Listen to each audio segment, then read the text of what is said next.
Vamos já conhecer o Eddie Martins, vamos conversar com ele, o nosso convidado de hoje, e as músicas que a seguir vamos ouvir, veja bem, é de um CD da sua autoria. Mas vamos já conhecer essas experiências. Olá, bom dia, Eddie. Bom dia. Bem-vindo a este programa O Mundo nas Tuas Mãos. Obrigado. Acho que és uma pessoa, não tenho a certeza, não é que és aqui conhecido da casa. Já várias vezes estiveste na Rádio Vagos FM. Já várias vezes. Muito bem, acho que tens muito para nos contar. Hoje estamos com o Eddie Martins, ele é de Vagos, mais propriamente de onde, Santo Eddie? André de Vagos. Santo André de Vagos. Tem 25 anos, é enfermeiro de profissão, é formador, é animador da Pastoral Juvenil e tem também um grupo de catequese no âmbito da Pastoral Juvenil. Uhum. Bem, para 25 anos já tens aqui um currículo vastíssimo e muitas coisas também já realizadas, não é? Acho que és assim uma pessoa proativa, no verdadeiro sentido da palavra, não? Sim, até porque construir a pessoa humana, construir o pequeno grupo, humanizar é sempre interessante e enriquece-nos como pessoa, faz-nos crescer pessoalmente, também profissionalmente, mas também traz uma grande carga emocional que nos permite enfrentar os vários desafios da vida. Este programa, não sei se sabes o seu objetivo, e já agora partilho para quem nos está a ouvir, para o auditório da Rádio Vagos FM. É um programa de testemunhos de vida, de partilhas de pessoas, cidadãos comuns, pessoas anónimas, que vão marcando a diferença no seu dia-a-dia, no mundo que a rodeia. E a primeira pergunta que eu costumo fazer é, quando foste convidado, se calhar, pois, para ti já não é assim muita novidade ser assim convidado para vir aos meios de comunicação, não é? Mas o que é que sentiste? Mesmo relativamente ao tema, ao âmbito deste programa, O Mundo Está nas Tuas Mãos. Concordas? Como é que te sentiste? Se pudesses partilhar assim um bocadinho. Na altura que me contactou, eu fiquei assim um pouco estranho. Mas depois comecei a pensar, de facto, o mundo nas tuas mãos é aquilo que eu costumo dizer às pessoas. E comecei a pensar, se calhar este programa é o programa certo para eu poder falar um pouco e partilhar e dar a minha perspectiva sobre como se deve viver em sociedade e como se deve abarcar os desafios da vida. Uhum. No fundo, projetar uma vida, não é? Isso claro. É mais do que... É um projeto de vida, é uma forma de estar na vida. Exatamente. E gostava então que pudesses partilhar connosco como é que tem sido então assim essa tua vivência, não é? Já partilhei aqui vários âmbitos da tua experiência. Não és só enfermeiro, não é? E porquê é que não? Normalmente as pessoas têm a sua profissão e... Eu costumo dizer, porque nós, para além de termos um desafio profissional, temos um desafio vocacional. E para além do trabalho, nós temos que nos completar vocacionalmente, sentirmos-nos proativos na sociedade, sentirmos-nos verdadeiros cidadãos e não meras marionetas de uma sociedade comum.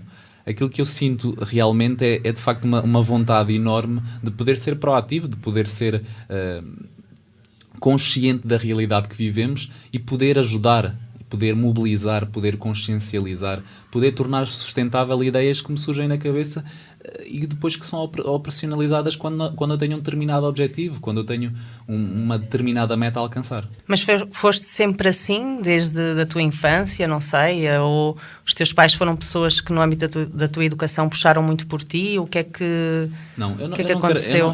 Eu creio que o clique se deu essencialmente depois da universidade, quando naquela fase em que me foi diagnosticado um problema de saúde e depois também nessa mesma fase faleceu o meu avô paterno, então foi nessa altura que me deu um clique de poder consciencializar o amor e o viver-se em comunhão.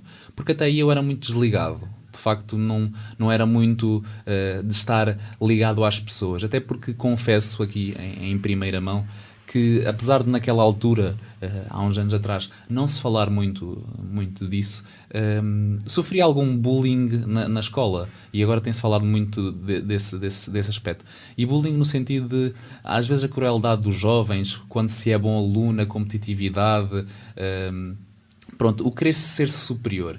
Então, depois dessa experiência de algum sofrimento, não diria que foi um sofrimento aterrador, mas foi um sofrimento que foi mais um degrau para a vida, e depois de facto me ter sido diagnosticado este problema, depois de ter-me sido parado perante a consciência da morte, deu-se-me um clique e eu pensei, é importante nós humanizarmos e darmos-nos como pessoas, porque depois acontecem estes momentos de paragem e de reflexão e nós dizemos, afinal nós não somos ninguém, nós não estamos aqui a fazer nada, precisamos de dar mais.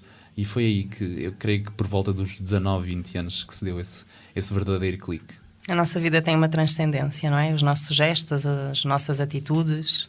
Sim, eu costumo ver a vida como algo que nos é dado, como algo único, que é uma oportunidade que nós vamos aprendendo a cada erro, a cada falha, a cada derrota, e vamos aprendendo a ser mais e melhor. E foi aí que surgiu a necessidade de ser animador da Pastoral Juvenil, para poder ver os jovens crescerem, ser de facto homens da manhã, de facto poderem viver a idade da juventude e da adolescência, que é uma idade crítica, porque nós temos os nossos medos, as nossas dúvidas, as nossas ânsias. No fundo, eu quis dar-lhes aquela segurança e aquele suporte que eu, se calhar, emocionalmente e a nível da rede de suporte, não tive, porque tinha desconhecimento na altura em que era jovem, de facto. Então essa necessidade fez-me sentir-me proativo nesse assunto e investir na Pastoral Juvenil. E, de facto, aquilo que eu reparo hoje é que valeu a pena ter investido na Pastoral Juvenil, porque, de facto, os jovens são aquilo que nos pode levar a um futuro melhor. Apesar de... Eu tenho uma frase que costumo dizer que um idoso é como uma biblioteca que, quando ardida, de exemplares únicos, que, quando ardida, nunca mais temos acesso àquela informação que era única e preciosa. Se bem que o idoso tem esta perspectiva, precisa ser protegido, dar-lhes a dignidade nesta vertigem para a morte, que é inevitável. Mas o jovem precisa de uma vida inteira para se poder adaptar e para viver saudavelmente. Sim, sabes que nós temos tido aqui também vários jovens, e essa tem sido uma das minhas perspectivas, de chamar aqui jovens que vão dando um testemunho positivo de responsabilidade, de compromisso com a vida, porque é verdade que muitas vezes temos preconceitos, não é, acerca da juventude, de que esta juventude não faz nada ou está perdida, e que eu não acredito mesmo nada nisso. Eu também não acredito. Eu disse muito recentemente que as pessoas têm que consciencializar que a juventude de hoje é diferente há 20 anos atrás. A juventude que vivia em situações socioeconómicas bastante mais severas que estas, apesar destas serem severas, as condições educacionais, as condições de alimentação, de bens habitacionais, tudo, na generalidade, nós temos muitas maiores condições e os sonhos agora são diferentes. Nós temos que perceber que as perspectivas, as realidades de vida, a construção de um futuro melhor passa por outros sonhos, por outros objetivos, por outros caminhos. E vivemos num contexto cultural também muito distinto, não é? Completamente distinto. Exatamente. Há bocadinho estavas a falar dessa experiência no âmbito da Pastoral Juvenil. Isto é algo que é atual? Neste momento estás a fazer? Quando é que começaste? Se pudesses falar um bocadinho disso. Eu fui durante cerca de 6 anos animador de um grupo de jovens de Santo André de Vagos. Entretanto, senti necessidade de passar o legado, porque os grupos são cíclicos e que nós temos que passar a mensagem, nós temos que deixar que as pessoas tornem sustentável um projeto. E este projeto não podia ser eu eternamente a sustentá-lo, tinha que ser alguém que aprendeu de facto alguma coisa de mim. E então deixei de facto no final do ano letivo passado essa função. Mas há um jovem do teu grupo? Desse sim, grupo? essencialmente dois, que agora se alastraram para 6, eles vão se gerindo ali daquela forma. Isso é muito bom. Ou seja, basicamente eu deixei um legado.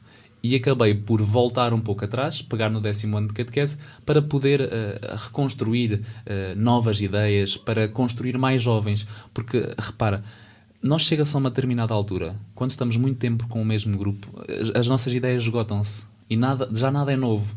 E, entretanto, quando eu volto para um grupo novo, tudo é novo. Tudo é uma nova experiência, tudo é um novo testemunho, tudo é uma nova realidade. Isso é bom, podermos voltar atrás e continuar a construir mais jovens. Porque eu lembro-me do Papa Francisco dizer nas Jornadas Mundiais da Juventude no Rio de Janeiro que... Estiveste lá? Não tive muita pena de não poder estar no Rio de Janeiro. Estive em Madrid em 2011. Mas acompanhei a passo e passo na internet e assistindo, e esta emotividade e esta emoção do Papa Francisco com os jovens, e a forma como ele dizia: jovens, botem fé, botem caridade, botem amor, era fantástico. E é esta a realidade de facto, nós podemos ter um mundo com várias categorias de exclusão social, mas se nós não trabalharmos os jovens, nós nunca vamos limar essas lacunas. Exatamente. Porque os grupos mais vulneráveis precisam de facto de ser protegidos. Mas se nós não trabalharmos a juventude, as novas gerações, nós nunca vamos ter pessoas, instrumentos. E quando eu digo instrumentos, não é meramente físicos, é instrumentos que são pessoas humanas, que têm emoções e que precisa-se trabalhar essa emoção de trabalhar com o outro, que vão poder dar-se aos outros e limar essas tais lacunas da sociedade atual. E tão importante para a sucessão da nossa geração também, não é? De uma geração. Eu acho que nós falamos muito da geração Arrasca. Era isso que eu estava a falar há bocadinho. Essa ideia. A ideia de que é a geração Arrasca. Mas se nós não trabalharmos esta geração, se nós não trabalharmos com esperança e motivação esta geração, não vai haver sumo nenhum no futuro. Não vamos nos orgulhar daquilo que fizemos. De onde é que te vem a esperança? A esperança, confesso que não sei muito bem de onde vem. Mas creio que de alguma espiritualidade. Que é intrínseca do meu próprio percurso pessoal. Não escondo a ninguém que sou um jovem cristão católico, e essa esperança vem, se calhar, dessa espiritualidade, dessa vontade de poder tornar-me útil para o próximo, como se diz, amar a mim mesmo e ao próximo. De um alguém, no fundo, não é? Jesus Cristo, essa pessoa que eu também acredito e partilho que está viva no meio de nós, através do seu espírito, e que muitas vezes basta um encontro com ele para que tudo se transforme. A minha vida também tem sido um bocadinho assim. Sim, e eu até acho importante frisar uma coisa. Eu aqui há tempos ouvi um padre que disse o seguinte, e teve toda a razão naquilo que disse, que nós agora nas redes sociais, no Facebook, no Twitter, vemos muitas pessoas que colocam na sua ideologia religiosa ateu ou agnóstico. Mas depois, em momentos de tribulações, colocam lá uma velinha, colocam uma prece a Deus, uma prece a algo divino. No fundo, todos nós, independentemente do estatuto, eu costumo muito defender o economismo e aprender a viver em comunhão. E esse é o grande desafio de educar uma cidadania viva, ativa e proativa. E todos queremos ser felizes. Claro. Não é? E acho que de facto, essa questão de muitas vezes nos apresentarmos como agnósticos ou ateus, também tem muito que se lhe diga, porque toda a gente acredita no amor, não é? No amor humano, no amor de irmãos, de pais para filhos, de casal, e Deus é amor, não é? Essencialmente isso. Exatamente. E vem de algum lado essa capacidade de amarmos. Bem, nós estamos a conversar com o Eddie Martins, é aqui de Vagos. Acho que Vagos realmente é um programa, não é? Que nós estamos a fazer na Rádio Vagos FM, mas Vagos, ao longo destas emissões, penso que vamos na 11ª, temos tido vários contributos das pessoas de Vagos. Acho que é uma riqueza para este concelho, para quem nos está a ouvir também, o poder valorizar, porque temos aqui pessoas que vão marcando a diferença, e esse é um dos meus objetivos, poder passar esta mensagem que não precisamos ir ao estrangeiro, nem a Lisboa, na capital, não é? Para encontrar pessoas que vão tendo uma perspectiva da vida de compromisso, de responsabilidade, de querer ir mais longe, não é? E falta muito esta ideia de proximidade. Há muito esta ideia que as redes sociais, e voltando a falar das redes sociais, nos levam a um mundo globalizado, mas nos afastam tanto da proximidade com as pessoas. Nós nunca podemos esquecer o ser cidadão, o ser algo para alguém. Eu acho que este é o grande desafio, porque, repara, eu não poderia ser alguém, eu não seria ninguém se não vivesse com alguém. Ninguém consegue viver uma vida em solidão. Ninguém consegue viver se não tiver a partilha de uma vida. E esta partilha tem que ser feita em proximidade, em entreajuda, em comunhão, em empatia, naquela simplicidade que se torna única. E isso está acessível a toda a gente, não é? Acho que toda a gente o pode fazer, cultivar, basta ter essa consciência, não é? Só é preciso que as pessoas tenham consciência de uma coisa. a revolta não nos leva a lado nenhum. E eu dou este pequeno exemplo. Eu lembro-me que quando terminei a licenciatura em enfermagem, e porque o panorama atual da enfermagem é péssimo em Portugal, eu fiquei desempregado. E, entretanto, eu não sabia muito bem o que é que havia de fazer. Como progredir, como arranjar o primeiro emprego. E via-me quase à beira de ter que emigrar. Mas eu sentia que havia tanto para fazer na nossa terra. Eu conhecia as pessoas, eu conhecia o terra a terra, o terreno. Eu conhecia... E foi então aí que surgiram as primeiras linhas de um projeto que eu criei, que é um projeto de apadrinhamento de idosos, que é o projeto Gerações Solidárias, da qual eu agora estou a fazer tese de mestrado, que vai ser defendida brevemente. Ou seja, eu percebi-me que na freguesia de Santo André, não havendo a valência de idosos, ou seja, não havendo estruturas formais de redes de suporte, os idosos tinham alguma dificuldade em gerir os seus níveis de solidão e de satisfação com o suporte social. E até mesmo o acesso à saúde. O acesso à saúde é um acesso condicionado, não é um acesso fácil. Nós precisamos de ter alguma destreza, alguma paciência, até alguma tolerância. E eu sei que este projeto, dada a dimensão e aos voluntários que foi trazendo, salvou a vida de muitos idosos e sobretudo, de muitas famílias em situação de exclusão social, de carência socioeconómica. Porquê? Porque às vezes um olhar atento permite-nos diagnosticar uma situação que não iria ser diagnosticada se aquele idoso ficasse ali dentro das quatro paredes. E é importante este sentido de, ok, de facto as coisas não estão boas, mas eu tenho que virar a página, tentar ser proativo, porque de facto quando eu for proativo e mostrar o valor e a minha competência pessoal, então eu vou conseguir mostrar às pessoas, não meramente através de um currículo vitae, mas através de um criar valor, vou conseguir mostrar às pessoas que eu tenho capacidade para.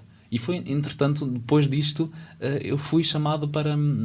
Entretanto já não, porque as condições no hospital também não estão fáceis, mas entretanto já tive um contrato no hospital, sem nunca ter tido uma experiência a nível hospitalar. O facto de sermos proativos e termos ideias empreendedoras que permitam agir na sociedade, é muito importante. É importante nós reagirmos a estas dificuldades.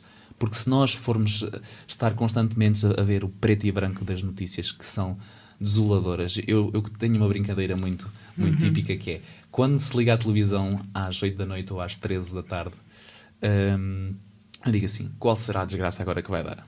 Porque é o que nós estamos à espera. Sim. Não vai dar uma notícia boa, como nós vamos ouvir daqui a pouco. Não vai. Quanto muito no final, numa percentagem mínima, vão falar de algo positivo. E isso sim traz alegria às pessoas. Depois esta carga negativa, este bater sempre na mesma tecla, torna-se... bloqueia as pessoas. Eu costumo falar com a minha avó, e com os meus avós, e com as pessoas da minha família, e com os meus amigos, quase que nos bloqueia como pessoas. Nos contagia, não é? Parece que é um vírus. Exatamente. Como se vivêssemos numa epidemia de uma desculpita aguda, que agora tudo é desculpa para estarmos mal. Mas não é o que acontece com este programa, não é? O Mundo nas Tuas Mãos. É um programa de divulgação de boas notícias e hoje, neste domingo, estamos com Eddie Martins, aqui da nossa terra, de Vagos, de Santo André.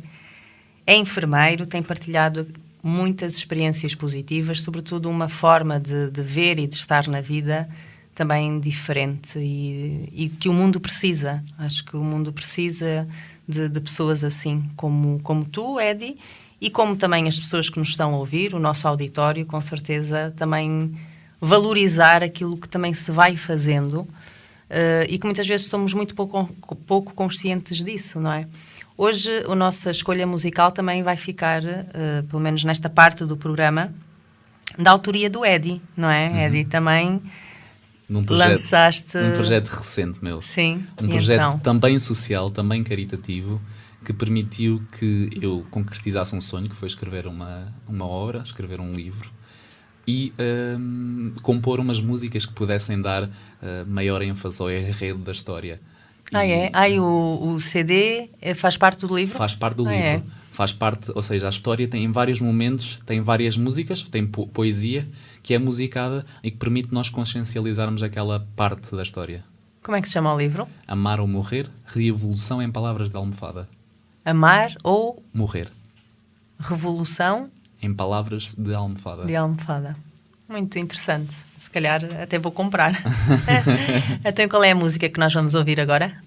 Eu acho que agora a melhor música que nós precisamos para acordar assim neste domingo, para aquelas pessoas que ficam um bocadinho mais na cama, um bocadito mais, acho que é uma boa agitação do Mente Vazia, que fala sobre aquela mente pouco consciente, aquela forma de quase como as galinhas picam o milho, de não sermos conscientes, não sermos proativos. É um desafio. Que todos temos um bocadinho, não é? Mas que no fundo não é essa a nossa identidade. Exato. Não é? Uhum. Muito bem.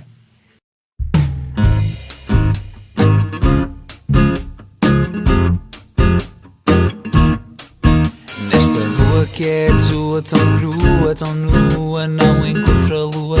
A luz intensa, a chama imensa, rolos tão loucos, marotos, passam aos poucos. Um mar de gente contra a corrente.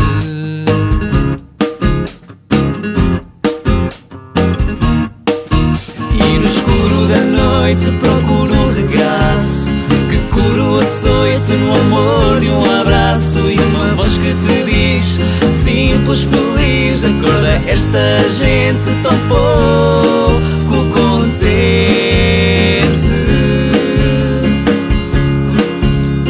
Grita e canta, salta e dança, a sorrir não podes ruir, a cair não podes fluir. Pula e mexe, vai e cresce, dá cor à dor, acalma este ardor, dá cabo da azia desta mente vazia.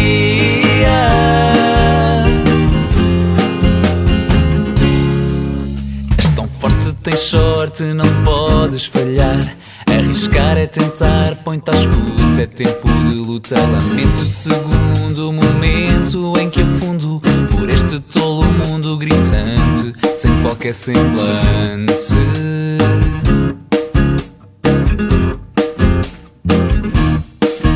E no escuro da noite procuro o regaço que cura o açoite no amor de um abraço. E uma voz que te diz, simples, feliz, acorda esta gente tão pouco contente.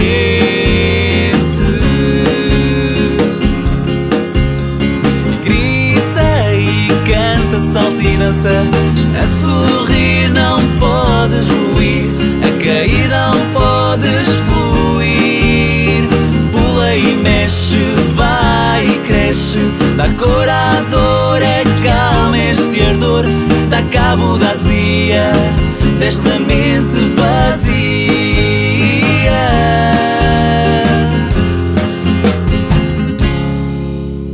Grita e canta, salta e dança, a sorrir não podes ruir, a cair não podes fluir. Pula e mexe, vai e cresce, dá cor à dor, acalma este ardor, dá cabo da azia desta mente vazia. Sim, muito gira a música, Eddie. Parabéns. Obrigado. E quantas músicas tem a CD? Esse CD tem 7 músicas que foram produzidas pela Sara Rosa, a quem deixo publicamente o meu muito obrigado por ter apoiado neste projeto, bem como todos os meus amigos e todos os meus familiares. E dizer que este livro, no fundo, é uma chapada de lua branca, uma chapada inteligente. Uma forma inteligente de dizer às pessoas: opá, basta de tanta hipocrisia, tanta coisa sem jeito e sem valor, e não nos darmos ao útil e ao essencial. Basicamente é esta a moral do livro. É uma história de 2 amigos, uma amizade que é levada ao extremo das dificuldades e que cresce com as dificuldades e que mostra como o amor pode vencer e como de facto ou nós amamos ou nós já morremos para a vida. E eu agora estava-me a lembrar que há pouco disse uma coisa muito interessante, que é, nós quando somos convidados para este programa, para as pessoas terem consciência que há pessoas proativas, mas nós temos que ser naturalmente proativos. Não devemos procurar a comunicação social só para nos vangloriarmos, para de facto dizermos: olha, nós fizemos. Se alguém procurar o Prémio Nobel da Paz, essa pessoa nunca vai conseguir estabelecer a paz. Dentro de si própria, dentro do mundo. Uma pessoa tem que ser espontânea, tem que desenvolver a naturalidade e procurar a comunhão com as outras pessoas, e procurar a vivência e respeitar, sobretudo. Eu acho que a frase fundamental é, independentemente da cor, da raça, que é um pouco sobre a música que vamos ouvir mais à frente, também da minha autoria, que é o amor aconteceu. O amor acontece quando nós não nos importamos com a raça, quando nós não nos importamos com a cor, quando não nos importamos com a ideologia. É aí esta razão, é este fundamento essencial. Nós temos que pensar que, de facto, nós não devemos procurar o mérito. Devemos procurar viver uma vida que é nossa para nós. Porque eu costumo dizer uma frase que eu considero interessante e que eu levo como missão de vida, que é: eu posso ter um caso de amor com muita gente, mas se eu não tiver um caso de amor comigo próprio, eu não vou conseguir dar amor a ninguém. Portanto, é esta consciência do revolucionar dentro de nós próprios, nem que seja na almofada à noite, ao final do dia. Esta ideia é importante, nem que seja no final do dia, mas pensar, consciencializar, o que é que eu posso fazer por um amanhã melhor? Sim, às vezes não são necessários muito tempo, não é? Basta alguns minutos pararmos um bocado e tomarmos consciência deste grande presente que é a vida, e é de nós estarmos cá e tantos recursos que também esta geração tem, não é? Falavas um bocadinho do amor e dessa... Eu acho que é uma capacidade que todos nós temos, não é? Como alguém costuma também dizer, como já li, nós todos temos uma alma missionária nesse sentido de que a nossa vida deixe marcas na vida das outras pessoas. Quem não gosta de fazer o bem? Eu acho que toda a gente gosta de ter um bocado o retorno vou aproveitar para rematar uma questão que me apetece dizer agora, porque de facto fui colocado recentemente, quase que entre a espada e a parede, sobre uma reflexão que me perguntaram: mas será que nós temos que às vezes ser hipócritas ou ceder um pouco? Eu digo, não digo que seja uma hipocrisia maldosa, mas às vezes nós temos que calar. E viver não é fácil. Já a Madre Teresa de Calcutá dizia: viver em sociedade, viver para os outros não é fácil. Mas se eu alimentar com ódio o ódio das outras pessoas, eu nunca vou conseguir dar amor e contagiar a outra pessoa. Porque independentemente daquela pessoa ter tido um desvio do caminho do amor, de ter tido um caminho seja ele de pecado, seja ele de dissonância com os valores morais da vida, é importante lembrar que a pessoa tem direito a uma segunda oportunidade e que nós não somos ninguém para julgar. Exatamente. E por isso é que às vezes nós temos que engolir em seco. E às vezes dizem: como é que tu toleras, como é que tu aguentas? Porque tem que ser. Porque se eu for alimentar o ódio, eu só vou colher o ódio à minha volta. E não é este o meu intuito. O meu intuito é, com a minha postura, com a minha pessoa, contagiar as pessoas pelaquilo que eu sou. E de facto, um amigo meu costuma dizer que se eu te pudesse caracterizaria-te como o profeta do amor. Sim, gosto dessa identificação, porque eu gosto de facto de viver o amor, esta profecia que é viver em amor. Mas eu tenho só um pequeno reparo, que viver nesta proatividade para os outros não significa que nós não tenhamos os nossos 40 dias no deserto. Não significa que nós não sejamos tentados. Sim. Tentados em desistir, tentados em desanimar, tentados em perguntar-nos o porquê deste caminho optado. Isso não implica de todo que não possamos ter consciência que somos fracos. Acho que tem sido muito bom o teu contributo e a tua partilha para este programa, porque no fundo falas em muitos aspectos que estão na gênese, estão de retaguarda e na motivação deste programa O Mundo nas Tuas Mãos. E é verdade, todas as partilhas que nós temos tido até agora, todos os convidados e todas as conversas que tivemos, tocaram muito nessa dimensão de limitação humana, mas que não são a última palavra, não é? Nós somos um todo, e é verdade que muitas vezes, superando uma limitação ou tentando não nos centrar tanto na limitação e centrar mais nas nossas potencialidades e naquilo que podemos dar, que essas limitações vamos as integrando melhor, vamos compreendendo, não é? E vamos nos sentindo também assim humanos, não é? Porque também não somos pessoas, lá está, especiais nesse sentido de que que vão existindo poucas por aí. Não, é uma marca, eu acho que essa identidade, esses genes de qualquer ser humano, não é? Ok, Eddie, muito obrigada. Obrigado eu. Obrigada pelo contributo e pela riqueza que também deste a este programa. Espero que as pessoas que nos estão a ouvir neste momento também tenham se deixado inspirar e contagiar e que tenha sido um bom momento para iniciar esta semana. E olha, e votos de muitos sucessos e que de facto continues a inspirar muitos jovens e cumprir e realizar os teus sonhos neste ano. Muito obrigado, e eu espero vir cá um dia celebrar e poder superar as velas das 100 edições deste Mundo nas Tuas Mãos. Porque é de facto um programa que nós precisamos para abrir a pestana. Sim, muito Obrigado. bem, muito obrigada também. E foi assim a partilha de vida do Eddie Martins. Falou-nos várias vezes da importância da proximidade, do humanizar, do dar mais. Espero que o tenha contagiado a si desse lado. Obrigada pela sua presença. Conto consigo no próximo domingo. Até lá, uma boa semana. Não se esqueça, o mundo está nas suas mãos.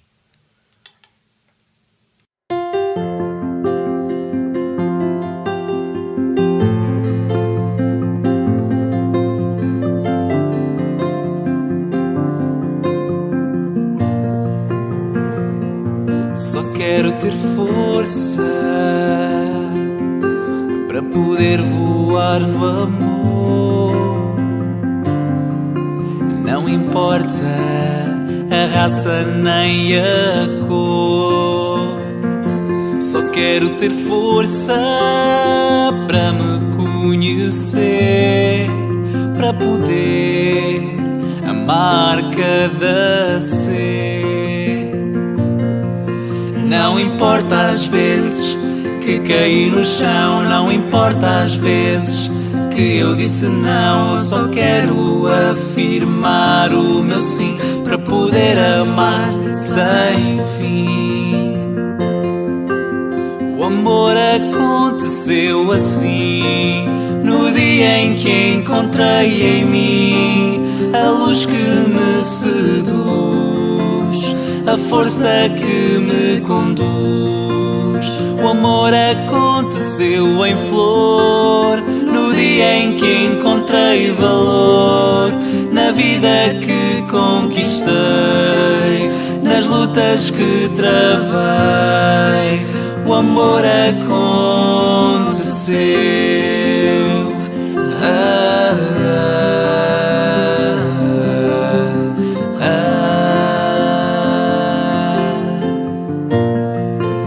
O amor aconteceu assim, no dia em que encontrei em mim a luz que me seduz, a força que me conduz. O amor aconteceu em flor, no dia em que encontrei valor, na vida que conquistei, nas lutas que travei. O amor